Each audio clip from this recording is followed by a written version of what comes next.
好了，小朋友，没事了。你的球，以后过马路要小心点，知道吗？知道啦。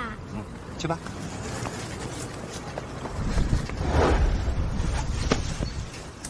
啥情况这？老板，来份炒饭，打包带走。马上出锅啊！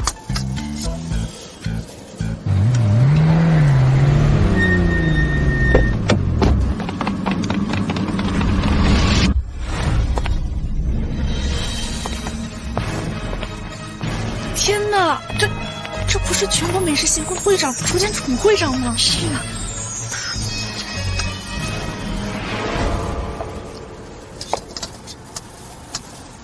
你这招牌倒是名副其实啊，那就麻烦老板帮我上一碗厨神炒饭吧。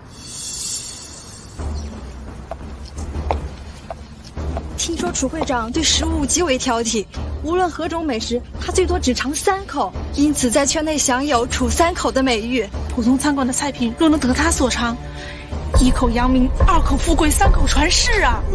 这样的大人物为什么会来吃路边摊呢？是啊，你的炒饭好了。谢谢啊。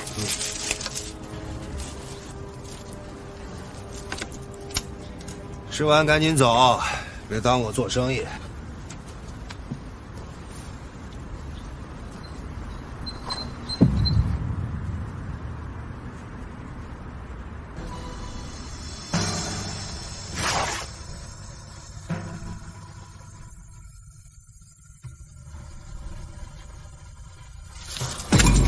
我没看错吧？他居然把一整碗炒饭全吃完了。还是一如既往的美味。他究竟是谁呀？行了，饭也吃完了。楚会长事务繁忙，我就不耽误你了。等等，你可知道，最近国际美食联盟的人四处踢馆比试厨艺，已有不少餐厅被他们打败，关门闭店了。若是坐视不管，大夏美食界威仪。你的厨神斩刀，我今天带来了。我想请您这位昔日的厨神出山，给那些外国人一个教训。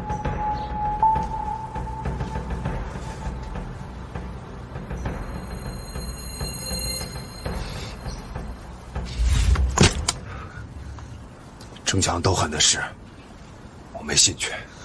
当年，你凭借一身厨艺横扫国际美食大赛，获封厨神，却在风头正盛时悄然隐退，踪迹全无。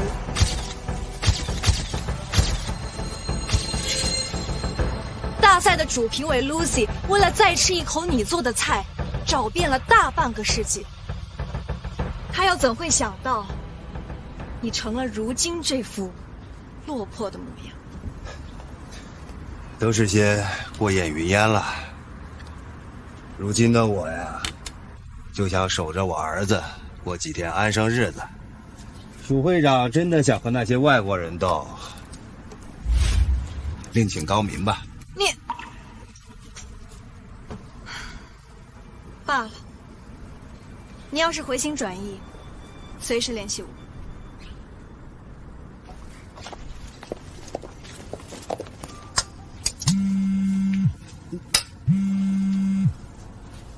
老高，你儿子餐厅来了一群外国人闹事，你快回来看看吧。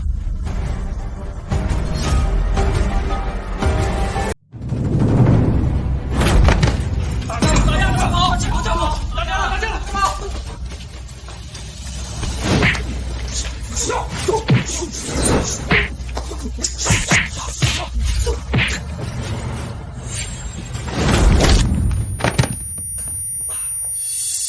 住手！你们在干什么？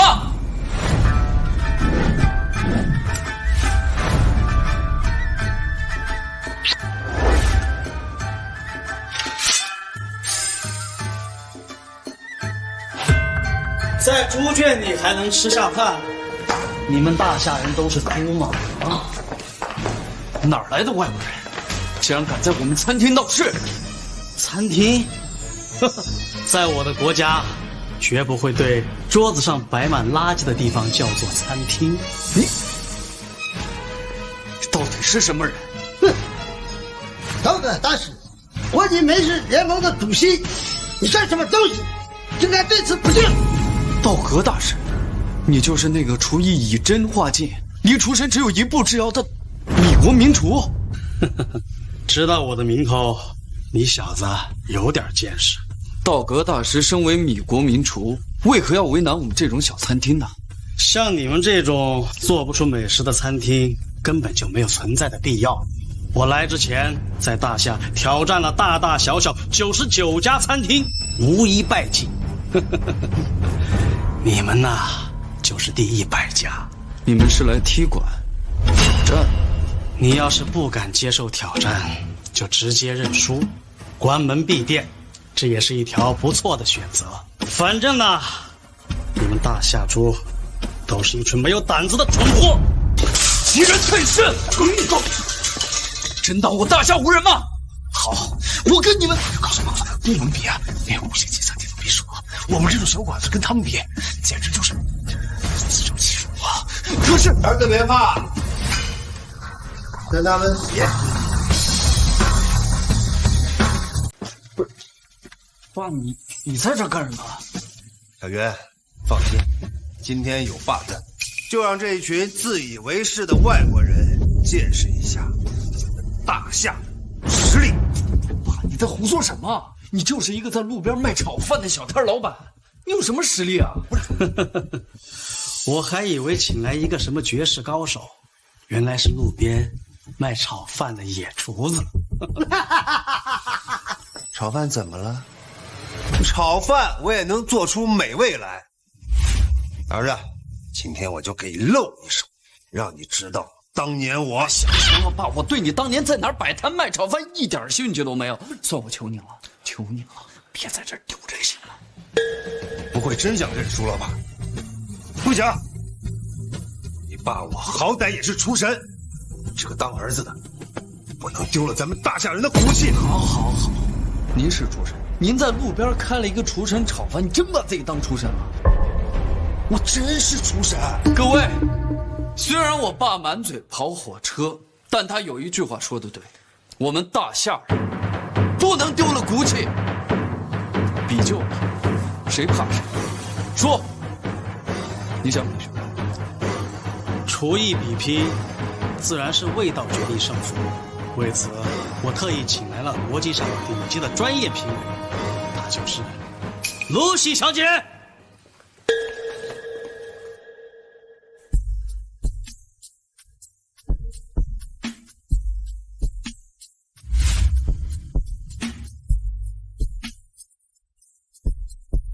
诸位，露西小姐是上一届厨神大赛的主评委，她的品味，我想在场的各位不会质疑吧？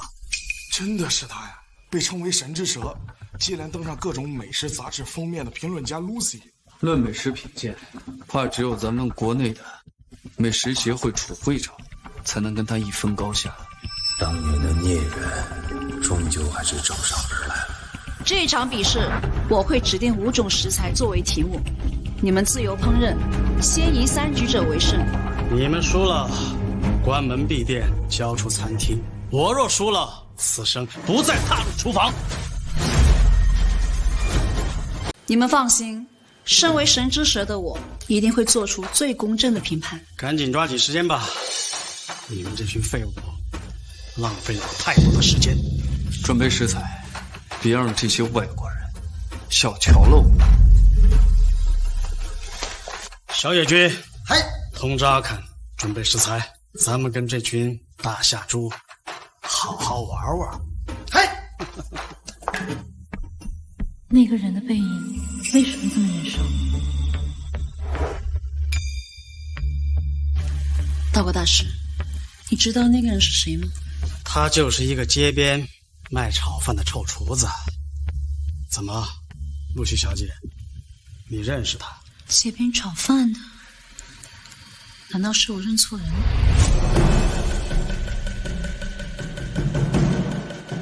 嗨，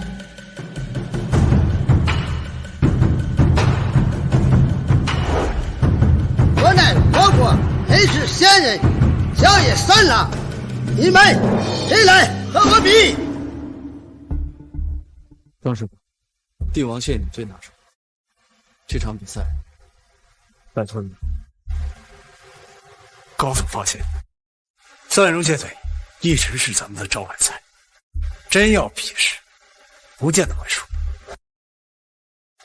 加油！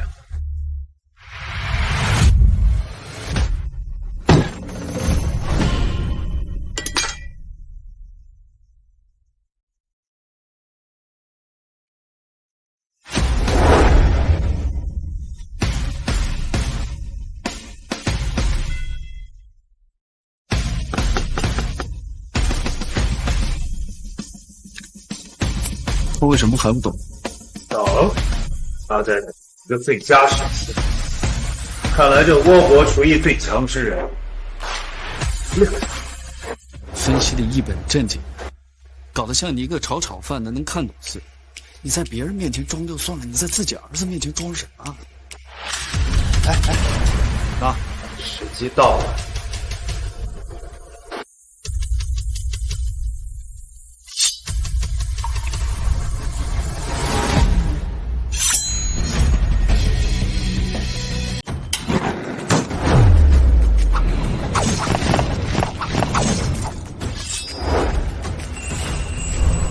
确实精湛，但这不就是最普通的盐焗蟹腿吗？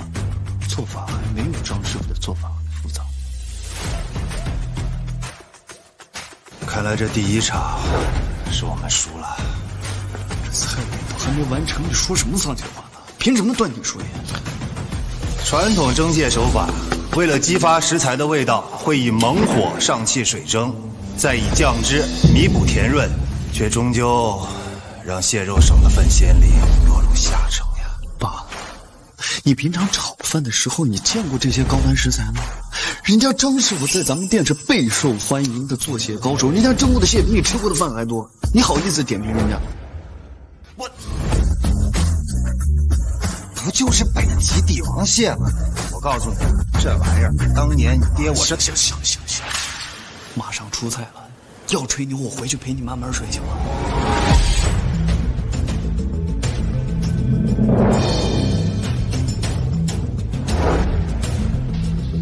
时间到。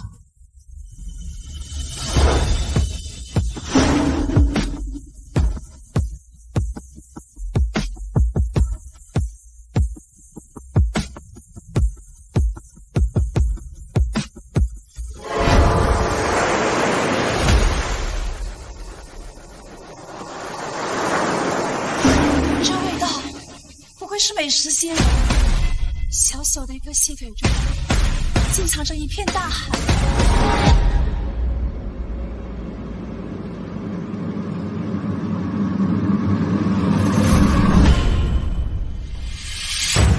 做的什么垃圾？连一口都吃不下，张师傅做的有这么难吃吗？他好歹也是享誉全球的神之舌，要求自然会高一点。为什么？我究竟是哪里做的不好吗？传统蒸蟹手法，为了激发食材味道。传统蒸蟹手法，为了激发食材的味道，采用猛火上气水蒸，再加以酱汁弥补甜润。和老爸说的一模一样。这回信你把握了吧？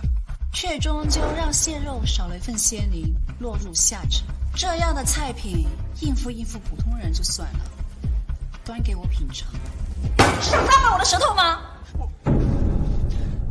好，即便我做的那道菜有瑕疵，但是我也不相信他这一道连汤汁都没有淋的蟹腿能好吃到哪里去。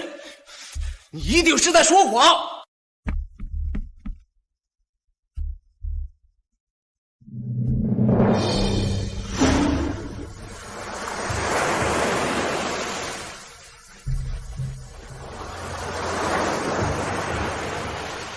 太好吃了，怎么这么新鲜？因为刀。切蟹之前，他先以寒冰镇刀，又在刀刃达到极寒的瞬间起刀切蟹，以此来为蟹肉保鲜。哪怕盐焗过后，尝起来也与生鲜无异。原来如此。不对，爸，你是从哪儿知道这些的？要连这些都不知道，还能称得上出身吗？又来！爸，你什么时候能改你那爱吹牛的毛病？哎呦，老夫置身大海难人。错了。爷，我用的是海鲜。居然还有这种方法！求你了，再让我尝一个。张师傅，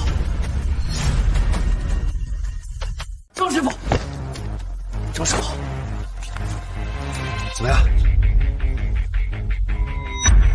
快送他去医院！快点！你们凭什么动手打人？就凭他端来一盘垃圾，还要跟我们比？你们大夏自诩美食博大精深，到后来却像条狗一样对着我们摇尾乞食，你们让人恶心。行了，胜负已分，第一局国际美食联盟获胜。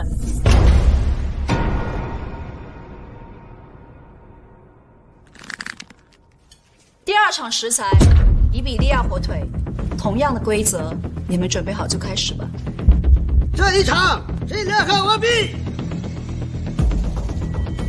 来，我就不信了，治不了这群外国人。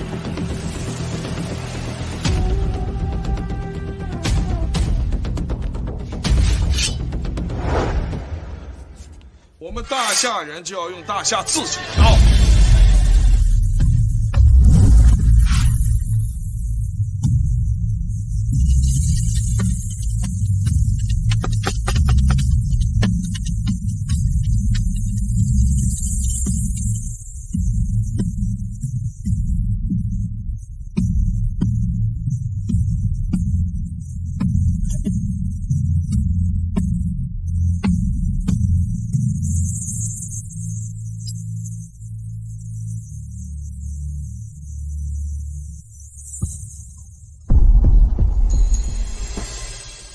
Lucy 小姐定制的题目是火腿，你怎么端了盘鸡蛋上去？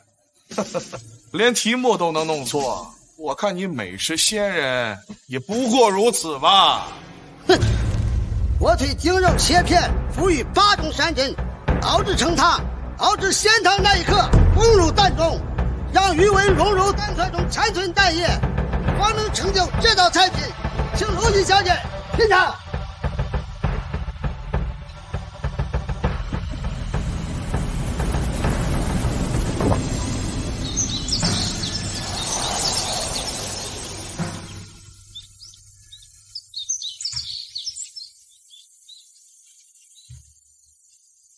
靠蛋液彻底激活了火腿与山珍的风味，真素美。蛋中有汤，汤中有蛋，还真是让人热血沸腾啊！蒜香黄油煎制的法棍面包，搭配芝麻叶和火腿，正宗的西式做法，相信一定能满足您的口味。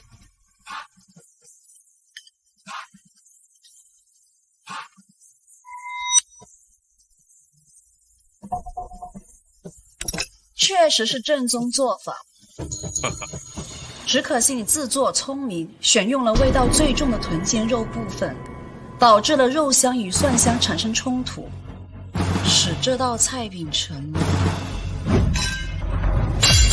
垃圾。你让他尝一口都做不到吧？垃圾，我做的才是垃圾，这怎么会？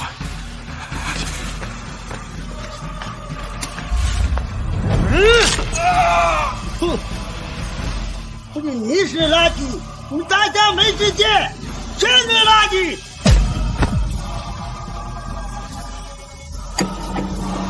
这一局同样是国际美食联盟获胜。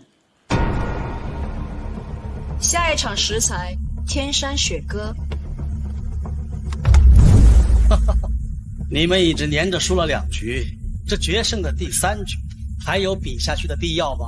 要我说，现在下跪认输，并且承认大夏的美食都是垃圾，免得耽误我们的时间。比赛还没结束，你们别高兴太早。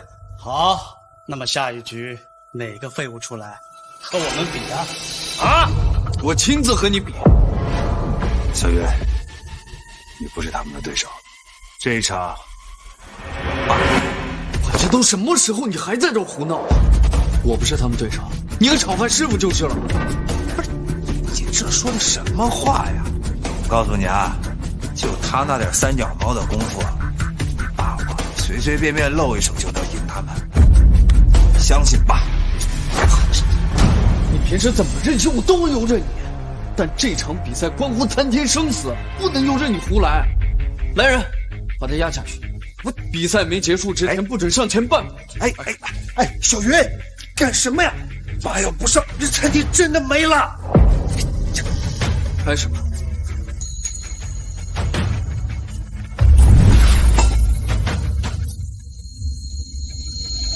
哎，被我抓到了吧？哎呀，帮我看看。小云乖，以后像爸爸一样做个厨神，为国争光，好不好？爸，没想到这么早你就开始吹牛了。不过我既然答应你要当厨神，我就绝对不会失言。儿子会用这双手向你证明我能守住自己的餐厅，能登上厨道巅峰。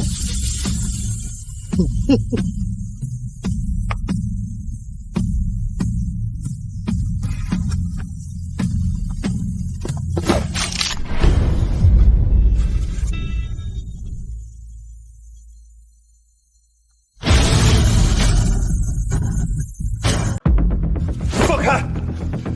小云，没事吧？小野三郎太卑鄙了，我举报他作弊。举报无效，我可没看到有任何的作弊行为。一个连刀都拿不稳的厨师，有什么资格他要当厨神呢？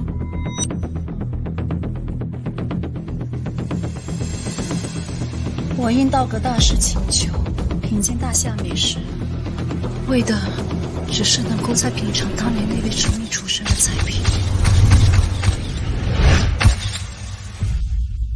现在看来，这里的厨师都是废物，那位厨神也根本不在大夏。等比试结束，我自会离开这里，去下个国家寻找。你要是不能继续，就赶紧认输，别浪费我的时间。慢着，我还能比，大夏还没有输，把他带下去。小云，小云，放开我，让我去帮忙，放开我！你在这只会影响我发挥。一个连刀都拿不稳的废物，还有什么实力可以发挥？乖乖的把餐厅交出来！小云，让我上！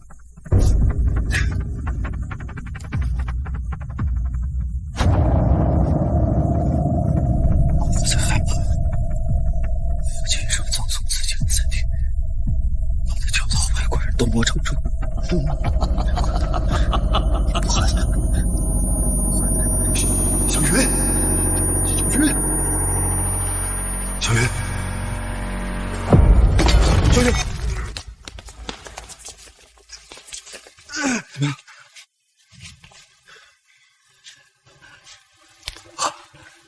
这一切都结束了。你放心，有爸在，这场比赛离结束还早着呢。带小云下去。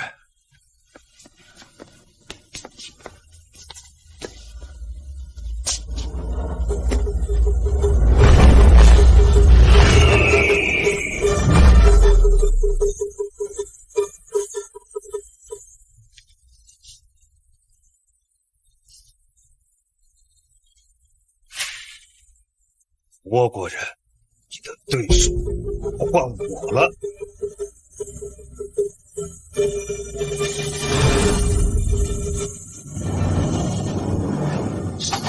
是你？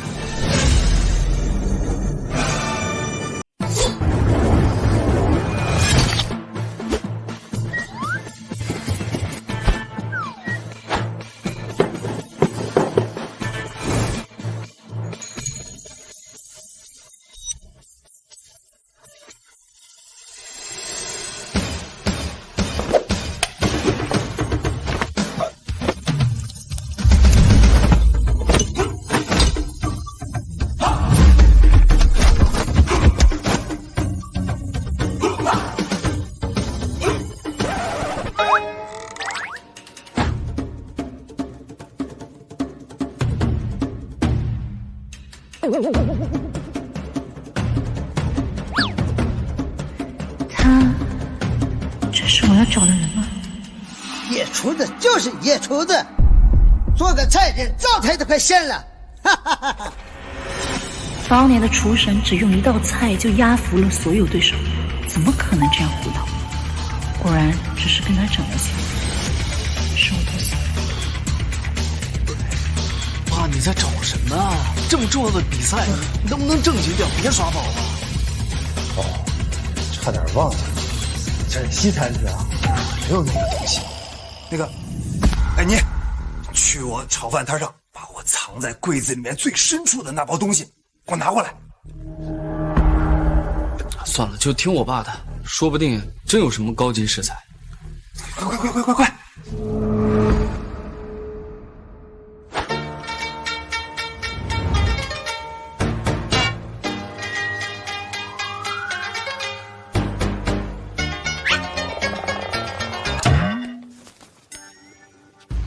爸，天山雪蛤是顶级食材，跟你普通炒菜的食材是不一样的。你不切开烹饪，根本无法入味，这不是白白浪费顶级食材吗？大侠的山猪果然吃不了西糠。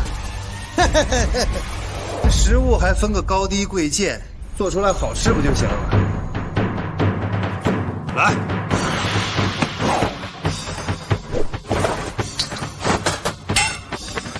儿子，看好了，爸只教你一回。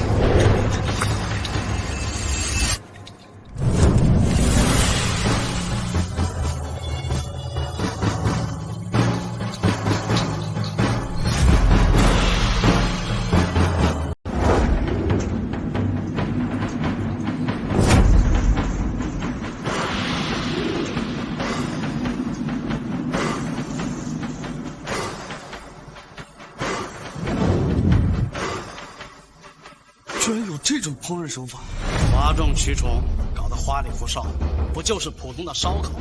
哼，雪蛤的美味在于它水润丝滑的肉质，而你一将剪开，让它整个烧烤失去无法入味，毁掉了它的肉质，让它变成了一盘垃圾。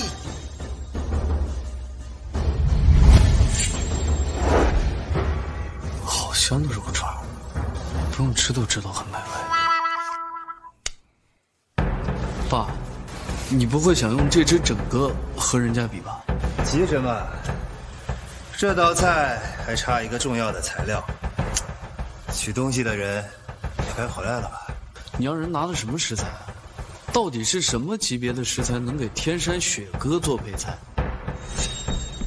东西我拿来了。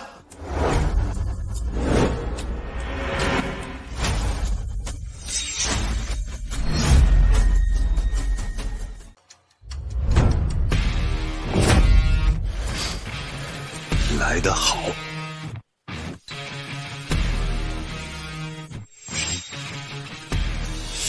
泥巴，这就是你等的高级食材。没错，这个可是这道菜里面最重要的材料了。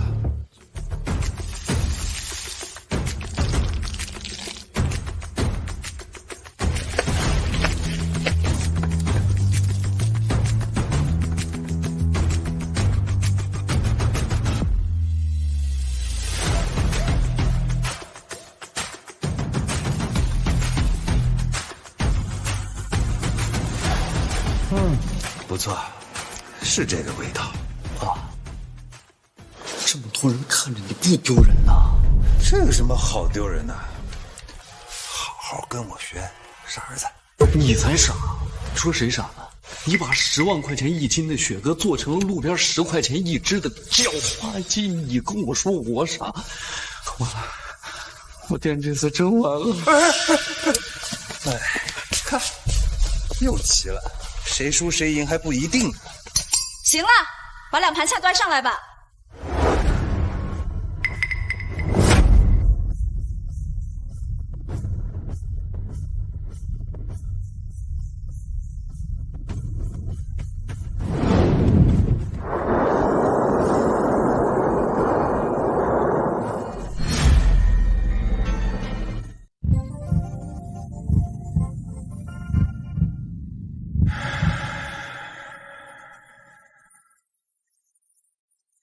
的肉香不断的冲击着味蕾，仿佛把人带入万米高空中乘风飞扬。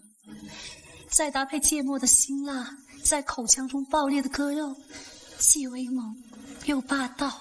这道菜通过明火烧烤搭配顶级芥末，进一步提升割肉冲击力，不然怎么打动露西小姐的神之舌？小野大师为了征服我的舌头，倒是费了不少功夫啊。露西小姐哪里的话，取悦食客是厨师的天职，不像某些大下厨只为浪费食材，毫无职业道德。厨师的天职从来都不是奴颜屈膝的取悦什么人，而是做出美食，征服哪怕最挑剔的食客的舌头。你就想用这种用泥巴做的不入流的食物征服我的舌头？开什么玩笑！我可是尝遍了全世界的美食，怎么会吃你这种垃圾？我看这场比赛到此结束吧。等等，我们比的是菜品的味道，不品尝就没有发言权，这一点就连拥有神之舌的你也不例外。你哪怕尝一口再判我输，我也心服口服。想要我吃这盘垃圾，做梦！我不会让你有机会玷污我这个舌头。你想干什么？你别过来！让开！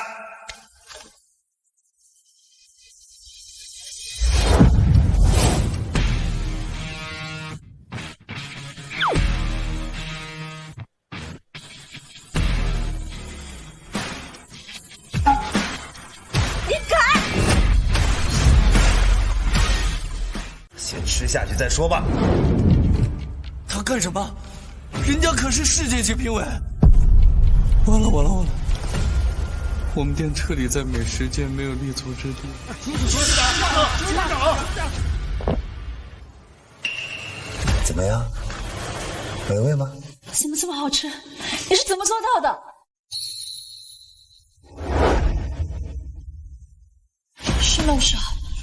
是楼勺上的孔洞分隔火焰，相当于数十个微型灶台，在炙烤割肉的同时，还能够让烤肉赋予无与伦比的层次感，真是让人欲罢不能。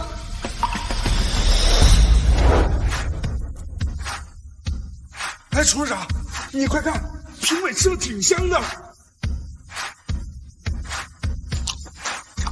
这怎么可能？区区一只叫花哥，他居然吃得这么美味！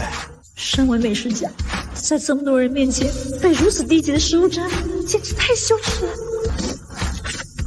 可恶，停不下来，根本停不下来！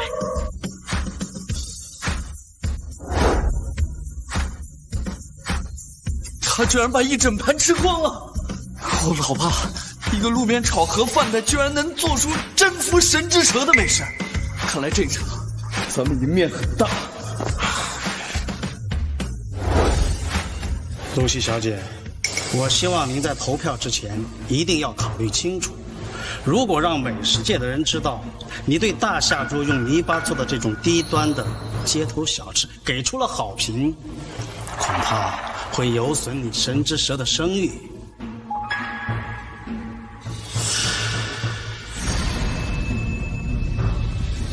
我明白了，我会给出最公正的裁判。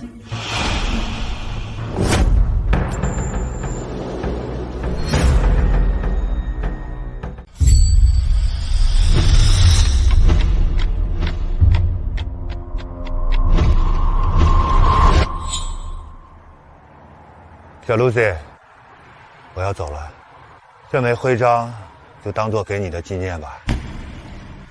离开？为什么要离开？只有留在西方，有我们这些真正懂美食的人品尝，才能发挥你厨艺最大的价值。你错了，厨艺最大的价值是创造所有人都能享受的美味。希望我们在见面时，也能找到自己品鉴美食的初心。初心？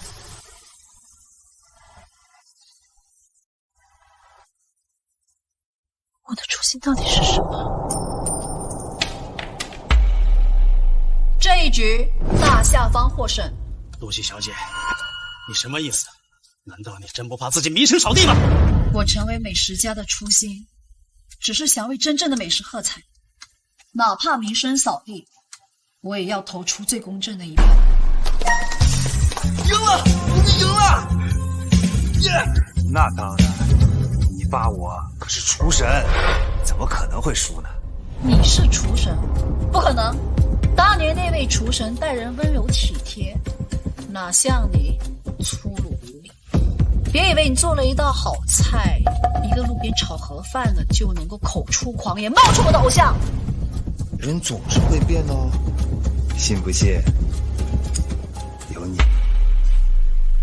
能做出这样的美味，难道他真是当年的那位蒙面厨神？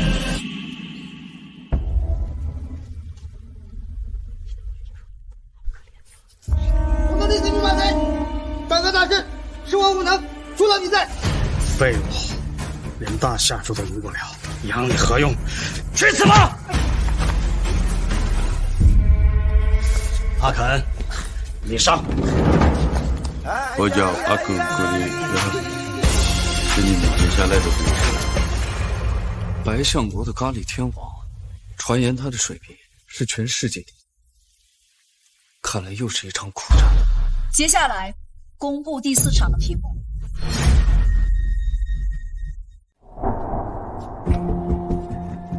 第4场的食材居然只是一个简简单单的苹果。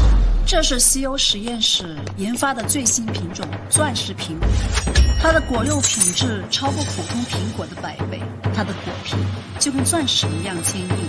这一场不仅比试厨艺，更是考验你们面对未知食材的临场反应能力。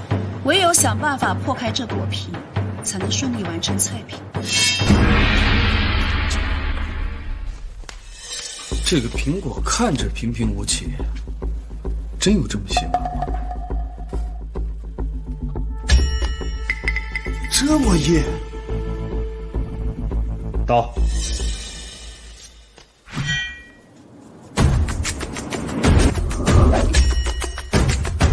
啊！连刀都劈不开，这还怎么做菜啊？你要真是厨神，只要拿出那件东西，再硬的食材也不是问题。但是你拿得出吗？爸，我来帮你。我就不信我还拿不下一个小小的苹果。来，小心。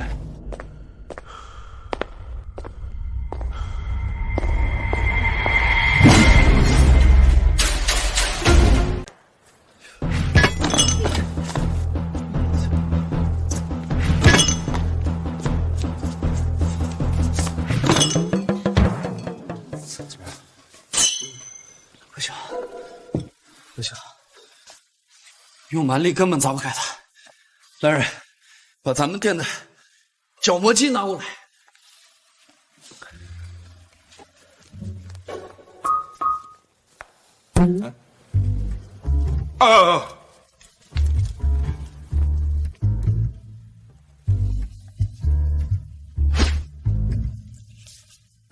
开机。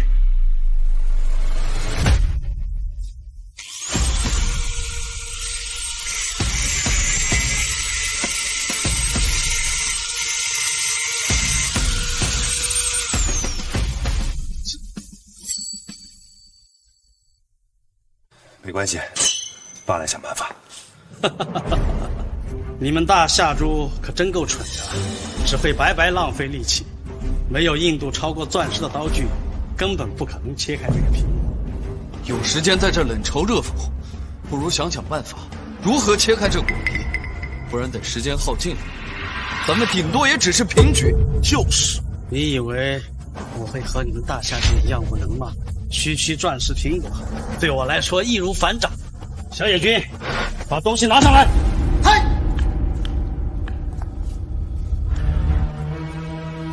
此乃我国国宝草之剑，传说中他击杀了8岐大蛇。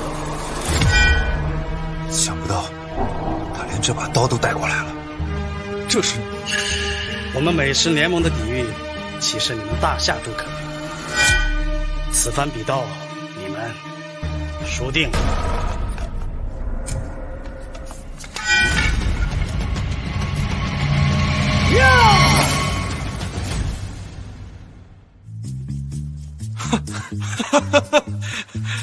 吹这么厉害，还以为有多厉害呢。一刀下去，什么事儿也没有，还嘲笑我们，这不是也是？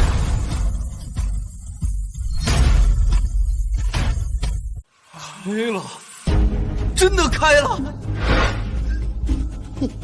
啊嘿嘿，看到没有？这就是美食联盟的地狱！你们拿什么做懵逼？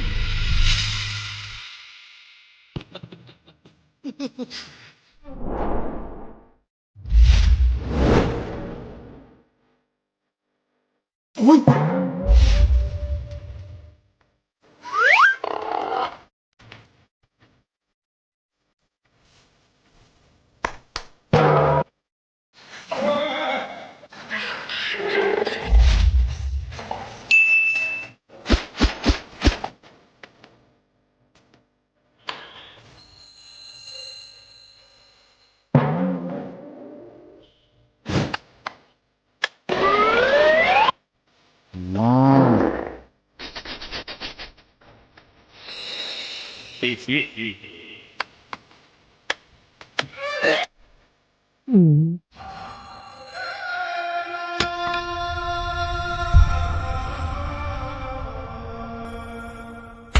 还我原本以为大家都切不开，至少是个平局，这下全完了。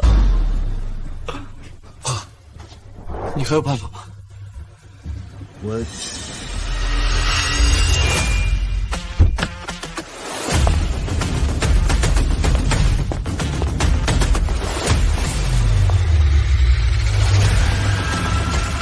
这就是高天月儿子的餐馆吧？希望赶上。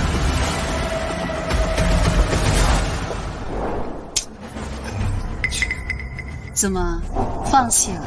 果然是个冒牌货。你不是说你是厨神吗？怎么不用那把厨神斩刀切开这苹果？我的刀早就卖了换钱了。卖了？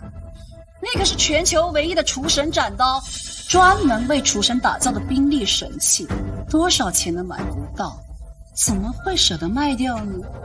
就算是撒谎，也要有个度吧。因为我还有比刀更重要的东西要收。爸，你今天什么也守护不了。你这个废物，睁开你的狗眼，好好看看，时间马上就要到了。一个卖炒饭的也胆敢冒充厨神，真是胆大包天。我看这家店也没有存在的必要。爸，没事了，店没了，咱们可以从头再来。能赢一局已经很不错了。不管别人怎么说，您在我心中就是真正的厨神。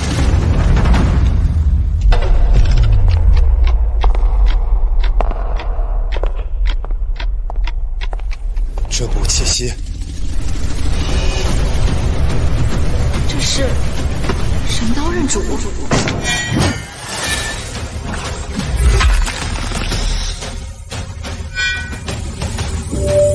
老伙计，好久不见了。厨神斩刀，真是厨神斩刀！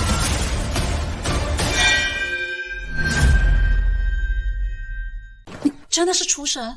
怎么了？现在可信了？看来在 Lucy 小姐眼里，她才是真正的厨神吧？你就是当年神力消失的蒙面厨神。你没吹牛啊，真是厨神啊！爸什么时候骗过？楚会长，麻烦你亲自送刀来。我听说倭国有人找你儿子麻烦，想到你可能会用到这把刀，我就立刻送来了。怎么样？我没来晚吧？不晚，来的正是时候。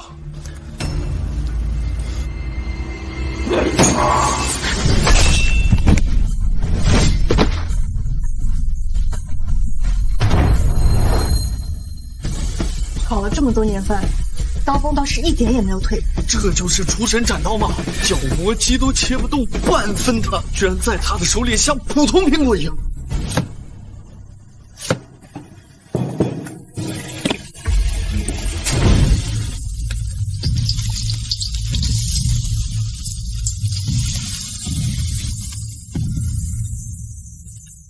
拔丝苹果，这道菜是我们大夏的特色美食拔丝苹果，吃之前记得蘸一下白水，硬化汤丝。苹果竟然还有这种做法！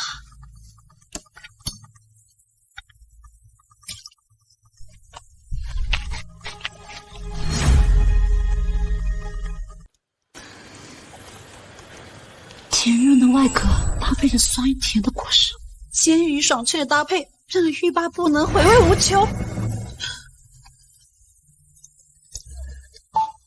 厨师长，你看，神之蛇快要把我们的菜吃完了。你也不看那是谁？那是我爸厨神，征服一个小小的神之蛇，那还不是手到擒来？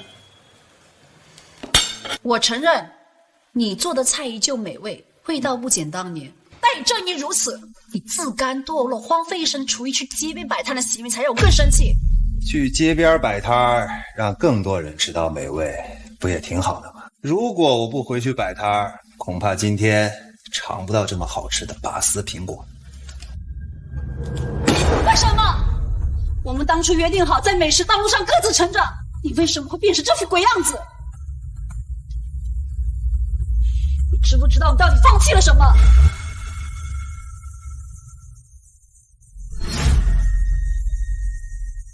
你本该站在这个聚光灯下，成为世人膜拜的厨艺之神，而不是站在街边角落某个平平无奇的炒饭师傅。人各有志，想成为什么样的人是我自己选的。这些年我的确失去了很多，但同时我也收获了更多。比赛尚未结束，Lucy 小姐还是继续品鉴吧。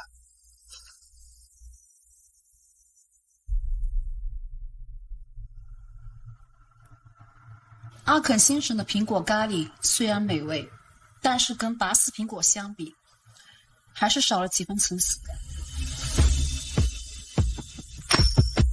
第4场，大象方获胜。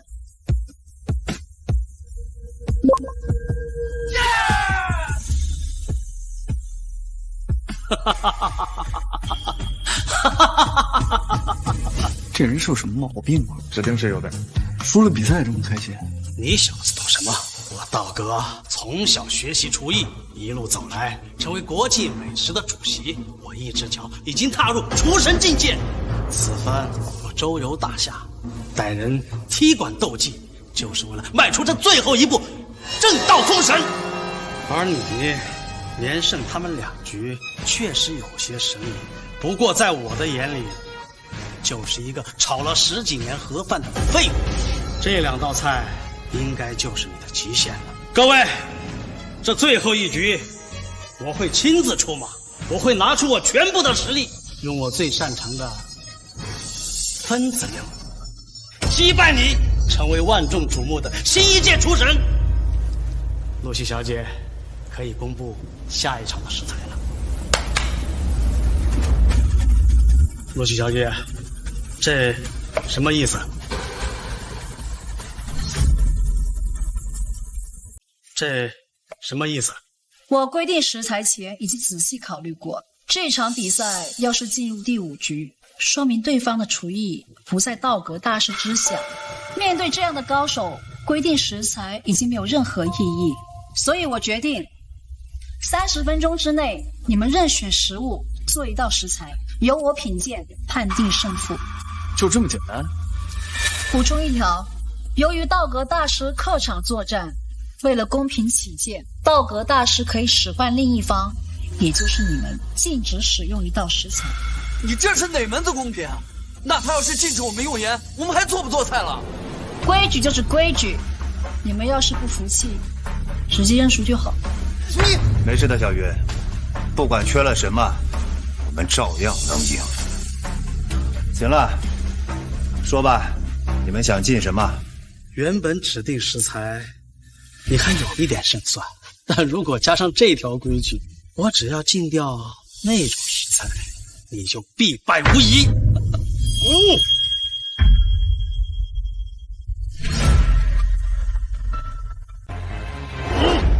他们要禁止用油，你们米国人连食用油都不放过了？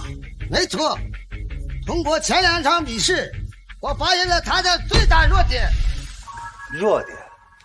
我怎么不知道我有什么弱点啊？通过前2场比赛，他的2个菜品分别是巴尼烤鸽和巴斯苹果。这2道菜不管是烤是炒，都离不开油。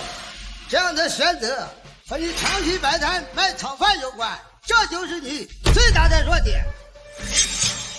你炒菜的功夫确实没有退步，连这一点我都自愧不如。但现在禁止拥有，你无法炒菜，拿什么给我斗？谁告诉你我只会炒菜的？小云，去把咱们餐厅厨房的食材拿出来，我要做一道八珍汤，让这些坐井观天的外国人见识一下我们大夏人真正的厨艺。好，去后厨把所有食材都搬过来。你们也下去弄些食材过来。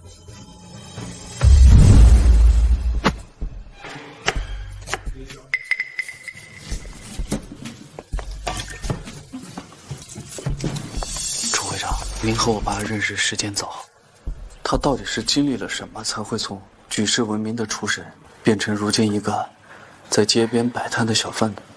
你爸变成现在这样，都是因为你。因为我？你是说，因为我爸才会变成在路边卖炒饭的老板？准确的来说，是因为你和你的母亲，当年她刚当上厨神后不久，你妈就得了重病。有一天，她突然拿着厨神斩刀找到我，我问她为什么要卖掉那把刀，怎么说那也是独属于她一个人的荣誉啊。我爸怎么说？他说我老婆的病急等着用钱，你也还小，以后用钱的地方还很多，个人的荣誉再重要，也没有一个家庭的幸福重要。我就花钱买了刀，只可惜你妈还是没有挺过去，你爸就一个人把你拉扯长大，成为了你现在看到的炒饭摊的小老板。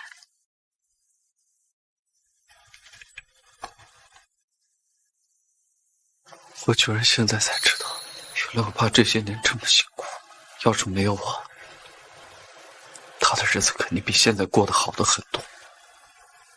不，我倒觉得正是因为有你，他才能度过那段最难熬的日子。想不到他还有一段这样的过往，看来是我错怪他了。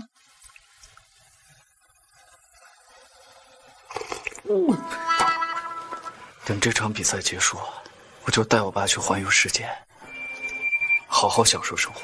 只怕到时候输掉比赛的你们，只配做一只过街老鼠，苟延残喘。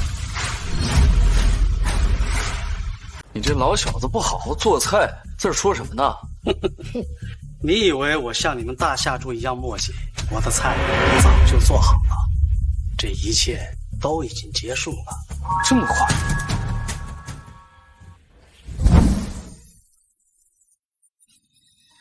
好浓郁的鹅肝香气啊！看来道格大师的厨艺比之前更进一步了，我已经等不及想要品尝了。先做完又怎么样？我们比的是味道，又不是比速度。我爸做的菜肯定比你做的那破樱桃好吃。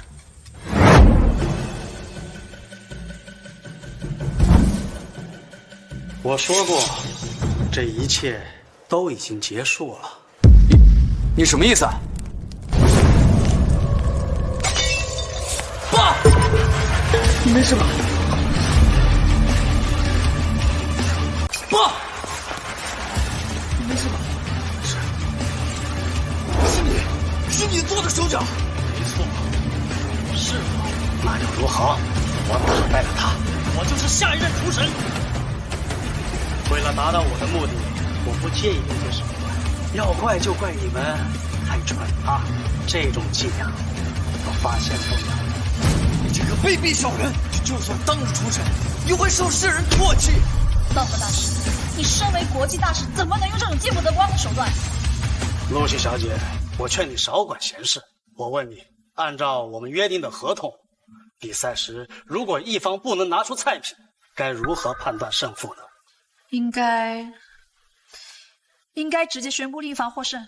对，这就对了，乖乖的配合，对大家都有好处。厨神的称号怎么能够戴在大夏猪的头上？过了今日，我道格就是实至名归的厨神。对不起，我签了合同，我也没有办法。你这个假厨神，滚回你的路边摊吧！我道格才是真正的厨神。我想问一下你，你这辈子吃过最好吃的东西是什么？你装什么装？胜负已分。多西小姐，赶快宣布结果吧。我们还没输。你的手都伤成这个样子，还能握刀做菜吗？这刀，我替我把握。就算你能握刀做菜，也没有时间了。据我的观察，那锅汤已经耗费了你们全部的食材。现在要是重新来做，根本就来不及了。那怎么办？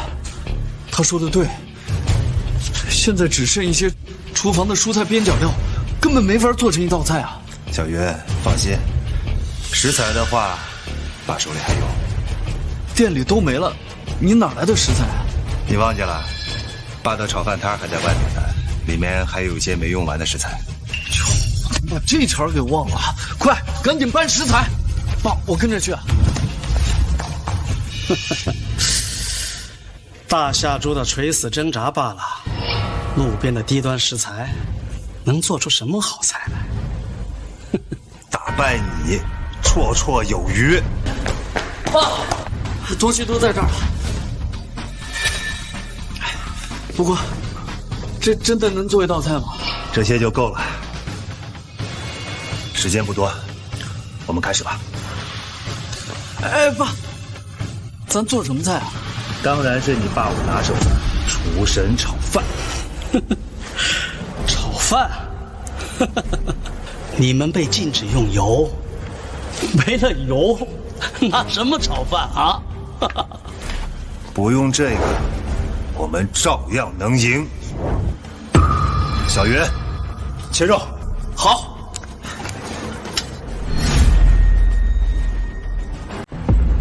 这一次，我绝对不会再退缩了。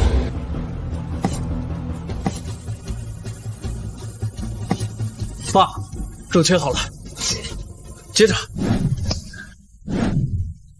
啊，这是猪油。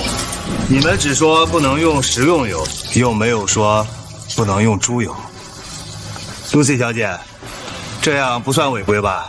不算，当然不算，你随意发挥就行了。怎么啊？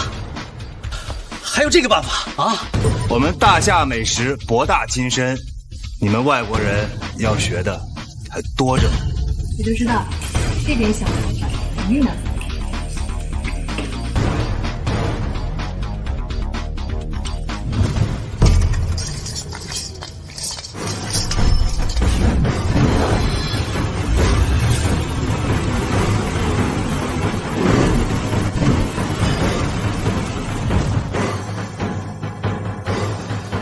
出锅，妈，我来。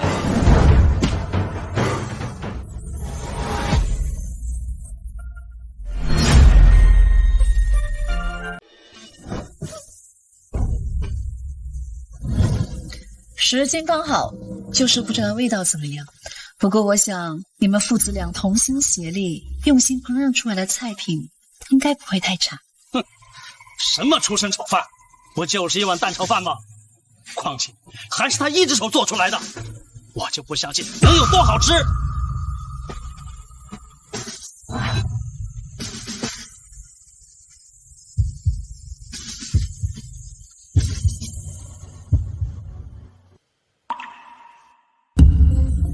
好吃，太好吃了！要是这辈子再也吃不到这么好吃的炒饭怎么办？奇怪，为什么会流眼泪呢？是洋葱，我加了洋葱。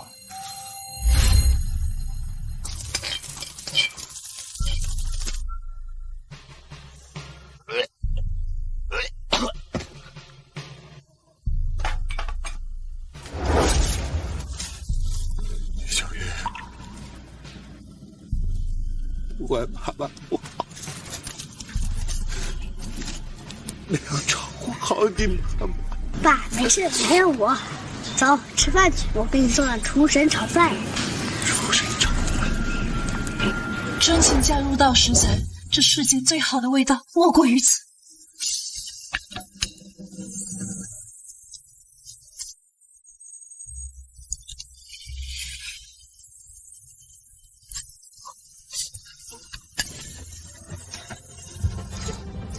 我宣布，最后一局，大下方获胜。这场比赛到此结束。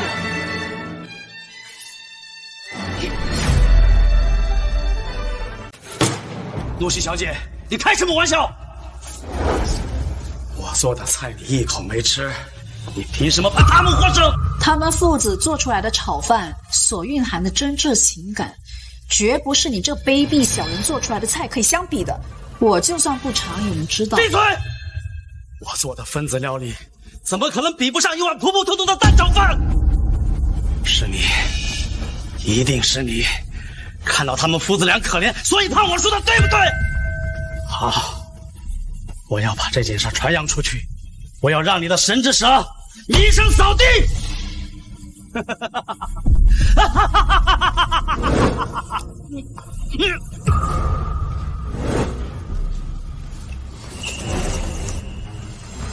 怎么会这么好吃？为什么这么好吃？想学吗？我教你啊。怎么样？现在知道自己输在哪儿了吗？根据赌约，从今往后你不得再迈入厨房一步。不会的，我不会输，我不能输。我是国际美食联盟的主席。我绝对不能输！我要宰了他，宰了他，我就是世界的厨神！呀！小心！爸！不要！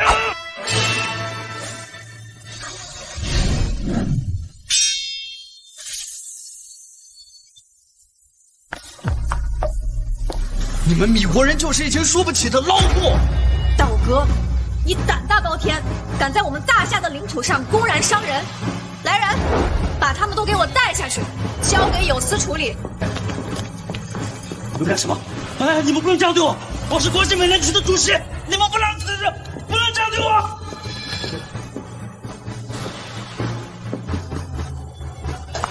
我也不玩了。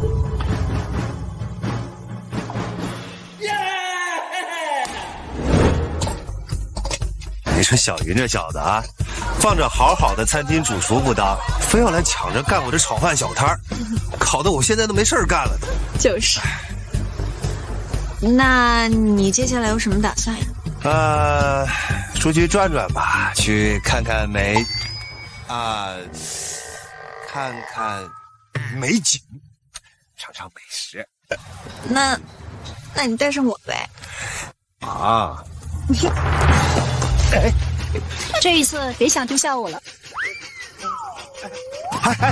别，好，一起行不行？